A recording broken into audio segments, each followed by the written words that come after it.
Bonjour à tous, bienvenue pour cette nouvelle conférence ULC et intervention. Donc je vais présenter donc mon intervention, mon exposé et surtout d'abord le titre. Le titre de mon exposé, c'est « Des ténèbres à l'impie ». Alors, déjà, ça évoque une sorte de processus, de voyage, on va dire, entre une étape et une autre étape. Alors, évidemment, ces deux étapes, ténèbres et impie, sont tirés de l'Écriture sainte, pour tout dire, de la Bible.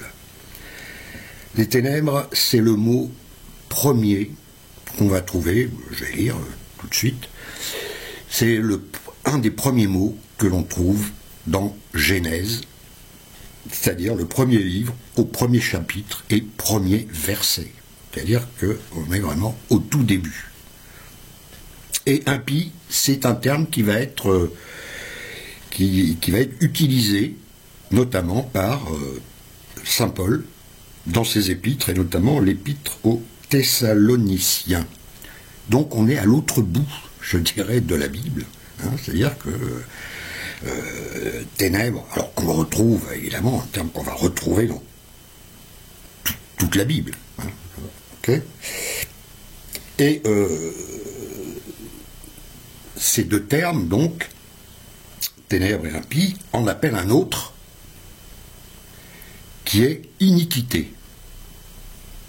Iniquité,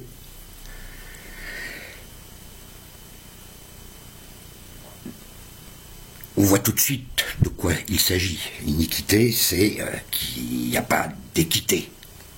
Il n'y a pas d'équité, ça veut dire quoi? Il y a de l'injustice.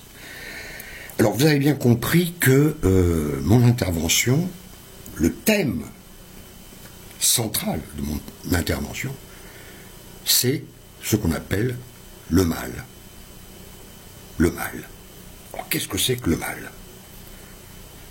Alors, justement, c'est quelque chose, c'est un terme qui est très difficile à expliciter. Alors c'est un mot, mais qu'est-ce que ça recouvre, ce mot? Est-ce que c'est des qualités, des choses, des actes? Alors le mal, c'est plutôt des actes. On va dire ça comme ça. Ça peut être aussi des paroles, bien sûr. En tout cas, ce que n'est pas le mal, c'est la violence. Lorsqu'on dit, alors quand je dis ça, ça veut bien sûr, la violence, c'est le résultat du mal. Aujourd'hui, on parle de violence, la violence par-ci, la violence par-là, etc. On dit, le monde est violent. Oui, enfin, le monde est toujours violent. Et en fait, la violence, c'est pas ça le problème. Le problème, c'est le mal qui engendre la violence. La violence est le résultat du mal. C'est une sorte de déchet organique, on pourrait dire de manière biologique. Et surtout, pourquoi est-ce qu'on parle de la violence? Parce que c'est visible. Alors que le mal, en lui-même, n'est pas visible. Le mal est invisible. C'est bien pour ça que c'est difficile de le situer. Je vais prendre un exemple. Quand vous trompez un ami, vous faites du mal. Sur le plan, mais il n'y a pas de violence. Il n'y a pas de violence. Mais vous avez utilisé des préceptes, vous avez rusé, vous avez fait des tas de choses, et puis donc ça aboutit à créer une situation trompeuse pour votre ami. C'est le mal. Vous avez fait du mal. Donc, voilà, je ne vais pas donc parler de violence. Je laisse ça aux journalistes je laisse ça aux philosophes, certains philosophes, pas tous, qui bien sûr s'épanchent sur la question de la violence. Donc ce que je vais présenter d'abord, j'ai présenté 3 termes, dont je vais donner un peu une définition de ces termes, pour que les choses soient bien claires. Alors, mon exposé va être en 2 parties. Première partie, c'est surtout les aspects, on va dire, vétérotestamentaires et néo-testamentaires. C'est-à-dire que je vais être dans la Bible. Justement, on verra les différents aspects du mal dans la Bible. Deuxième partie, on va un peu généraliser la question et en fait, je vais essayer de parler du mal dans le monde moderne et contemporain. Alors, maintenant, j'ai dit que je donnais des définitions, que je vais donner des définitions de ces 3 termes. Ténèbres,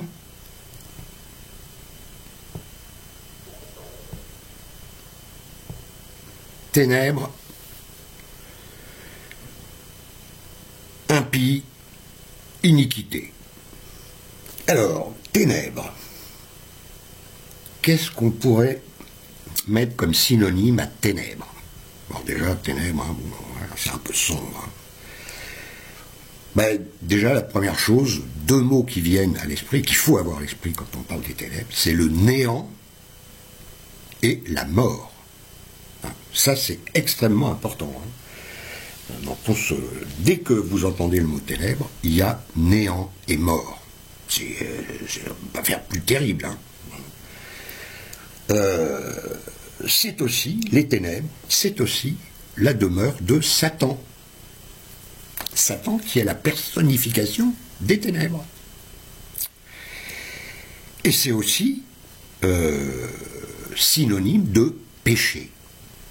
Les ténèbres, c'est le péché. C'est le mal. Voilà, on peut dire, le péché. Alors, ce que nous voyons bien, c'est que le péché, c'est pas quelque chose qui se montre, qui s'étale. On croit ça, on croit que c'est parce que je montre des aspects mauvais du monde que je montre le péché. Non, ça n'a rien à voir. Donc, le péché, en général, il est caché. On ne le voit pas. C'est comme le mal. D'accord? Donc ça, c'est important à avoir. Donc ça, c'est ténèbres. Maintenant, impie.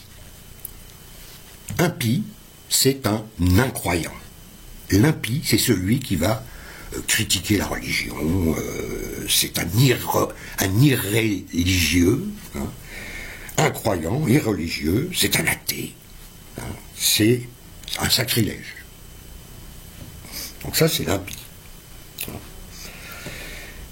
C'est le non-pieux, on va dire. Donc l'impie, on voit tout de suite que, lui aussi, l'impie, c'est une forme, c'est une des expressions de Satan et des ténèbres. Car l'impie, même s'il peut avoir des aspects attrayants, etc., derrière se cachent les ténèbres. Iniquité. Maintenant, le 3e terme. L'iniquité, c'est l'injustice extrême. C'est-à-dire que quand vous faites, quand une personne fait quelque chose à une autre personne et que le traitement est injuste, mais plus qu'injuste, on est dans l'iniquité, dans ce terme. Alors, injustice extrême, iniquité. Iniquité, c'est un peu sage comme terme, ça fait iniquité, oui, ok, un peu comme impie, iniquité. Mais la définition d'iniquité est redoutable. c'est une force immense contre la vérité. Force immense contre la vérité. Donc ça veut dire que pour pouvoir se dépêtrer de l'iniquité ou pouvoir la combattre, il faut être solide. C'est aussi l'iniquité, le mensonge qui écrase la pensée. La pensée. Mensonge qui écrase la pensée. C'est-à-dire que l'iniquité, au fond, ça empêche de penser correctement. Là aussi. Injustice, impossibilité de penser et non-vérité. L'iniquité, c'est ça. Alors, bien sûr, on peut les chercher dans la société aujourd'hui, ce qui est impie, ténébreux, et dans le domaine de l'iniquité. Il y a beaucoup, il y a beaucoup de choses, et qu'on ne voit pas comme ça, bien sûr. Encore une fois, on ne voit que la violence, on ne voit jamais le mal en lui-même. Donc, voilà, alors, j'ai dit ça, oui, voilà, donc j'ai exposé donc deux parties, première partie, la Bible, deuxième partie, le monde d'aujourd'hui, en gros. C'est-à-dire, et non, le sujet, c'est le mal. Alors, je vais commencer, bien sûr, par vous lire, justement, dans la Bible, Genèse 1,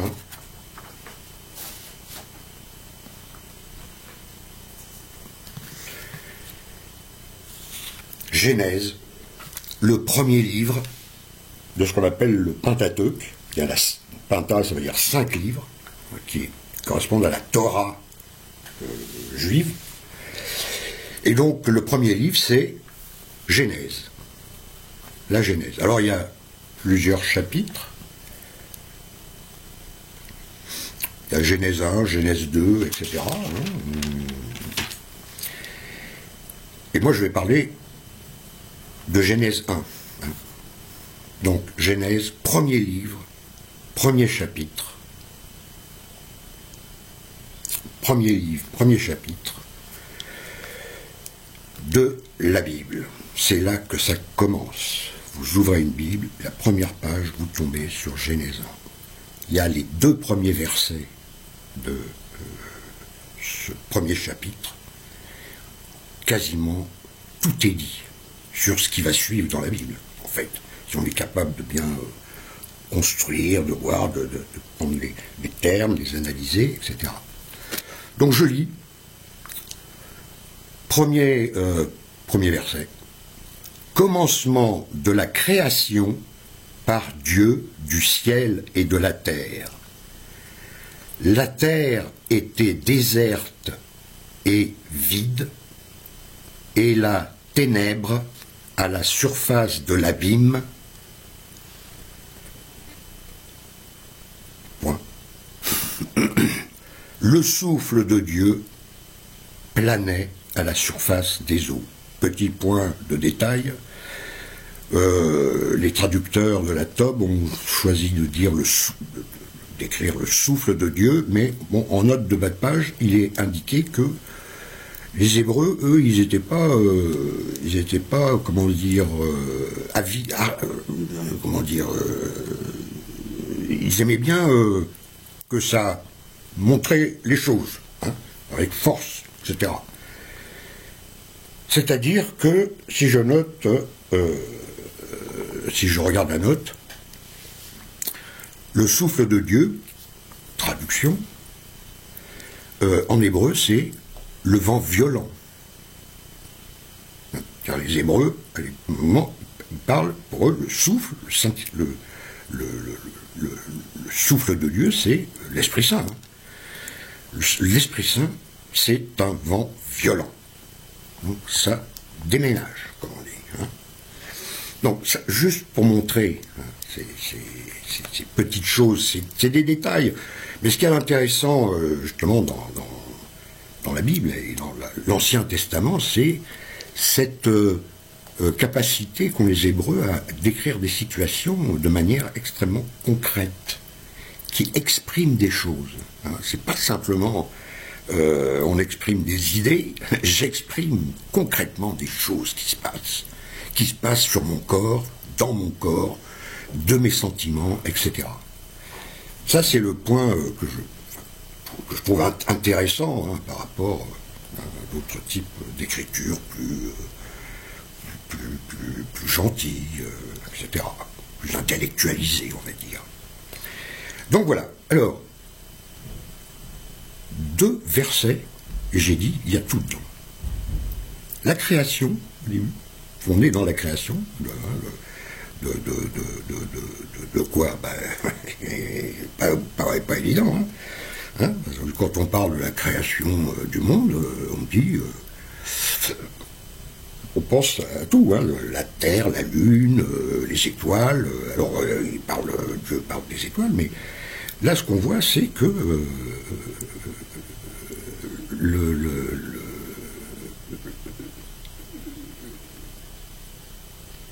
le monde, la géologie existe, déjà. Hein. Et donc, la Terre était déserte et vide, ben oui. Qu'est-ce qui manque, en fait, dans la création? Ça s'appelle comment? Ben ça s'appelle la vie. Hein. Et la création, c'est en fait la vie. Les végétaux, les animaux et l'homme. Hein. Et tout le jeu, ça va être comment s'organisent ces trois entités vivantes. Hein. Les végétaux, les animaux et les hommes. Hein. Et les hommes entre eux. Parce que c'est évidemment le sujet. Hein. Qu'est-ce qui va se passer entre les hommes entre eux? Hein. Alors, je vais continuer parce qu'il y a quelque chose que parfois on ne comprend pas, on mélange. Alors, je suis, ce verset 3e, hein, et Dieu dit que la lumière soit. Alors, beaucoup de gens pensent que la lumière, c'est le soleil. Hein, que Dieu crée le soleil, peut-être la lune d'ailleurs, pour envoyer donc de la lumière vers la terre. Là, c'est que je regarde bien, au 3e jour, non, c'est le 4e jour, je vais vous lire, donc que la lumière soit, c'est que l'intelligence soit, que le verbe soit, que le logos soit, que la compréhension des choses soit. Hein. C'est ça que ça veut dire la lumière soit. Et on verra qu'effectivement, dans le Nouveau Testament, on verra Jean, dans le prologue de Jean, hein, ce que dit Jean, effectivement, hein, c'est-à-dire, et même dans le Nouveau Testament, dans la vie de Jésus, on voit bien que cette question que la question du mal, oui, du mal, mais aussi la question donc de ce logos, hein, de cette lumière qui luit dans les ténèbres. C'est ce que dit Jean en son prologue. La lumière luit dans les ténèbres, mais les ténèbres ne l'ont pas compris. Voilà, la situation humaine aujourd'hui, c'est, bon, on est là. C'est-à-dire qu'il y a eu une révélation, peut-être, oui, avec une révélation, mais la rédemption, elle n'est pas là encore, hein, et c'est pas prêt. Là, on est toujours dans cette situation.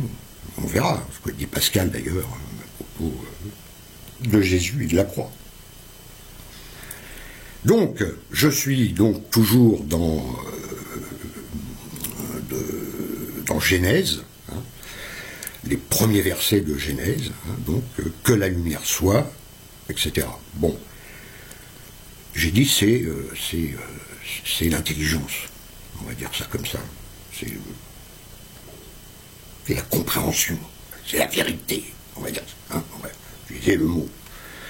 Bien, pourquoi je dis que c'est pas le soleil? Parce que au 4e jour, Dieu dit qu'il y ait des luminaires au firmament du ciel.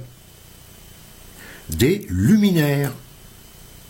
C'est bien écrit. Hein, c'est-à-dire pas des astres, pas des étoiles, des luminaires, des lampadaires, hein, des spots, si vous voulez. Hein, c'est-à-dire que ce sont des objets,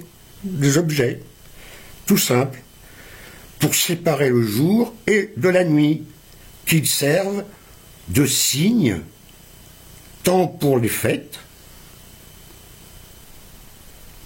que pour les jours et les années. Donc voilà, ça sert à compter le temps. Hein. C'est-à-dire que le soleil et la lune, ça sert à compter, à se positionner, que l'homme se positionne dans la création, dans l'univers. Positionne à la fois d'un point de vue spatial et bien sûr surtout d'un point de vue temporel. Donc voilà, j'arrête là. On a vu cette question des ténèbres, mais je reviens quand même. Dans ce premier et deuxième verset, il y a 4 mots. Création, Dieu, ténèbres et Esprit Saint. Tout est là. Je veux dire, tout ce qui va suivre est un jeu entre ces 4 acteurs, 3 acteurs, on va dire, hein, Dieu, l'Esprit Saint et les ténèbres. Remarquez la place des ténèbres dans ces 2 versets.